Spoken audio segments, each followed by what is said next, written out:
Hi, it's Regine. Thanks a lot for joining me again as I answer another question in the Vlog Moms series. Today, Jennifer from Hip As I Wanna Be wants to know if we can discuss a defining moment that changed us. She knew that we were all parents, so she didn't want us to talk about when children entered our lives. So that made me dig a little deeper, and unfortunately it took me back to a sad time in my life, and that is when I went through a divorce.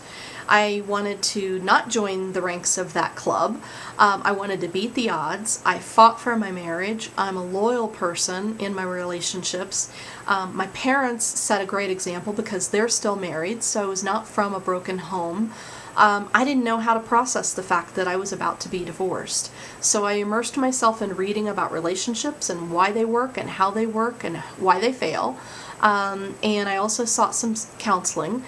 But something I read, and I wish I could share the author and or the name of the book, I honestly just don't remember. But this is what changed me. If you are angry or bitter about someone or about a situation, you are giving away all of your control. And that struck me profoundly because it's exactly how I felt in that moment. I was out of control and I didn't like it. I didn't know how to process that. I didn't know where my future was going to take me. So as soon as I started letting go of the anger and the bitterness, and it didn't go completely away, I'll admit, crept back in a little bit, but as soon as I let it go and gave some forgiveness, not that I forgot, but I forgave, I moved forward. So that plus, my mom helped me a lot because she knew I was really sad about having to move. I knew I'd have to move, my two daughters and myself, and we had just finished renovating a house that I loved. And she said, you know what?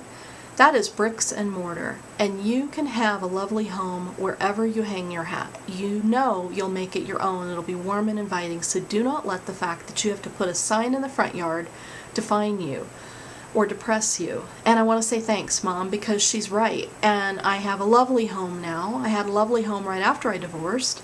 I'm happily married again, and so I hope that what I've shared today might help you, because I will say that I used the losing the anger in work situations and in situations with some friends. So I did not give up all of my control. I took the control back. So I hope that helps. I'd love to hear your answer to the question, and please stop back next Thursday because it's my turn to ask the question. Thanks. Between now and then, I hope you have a great week.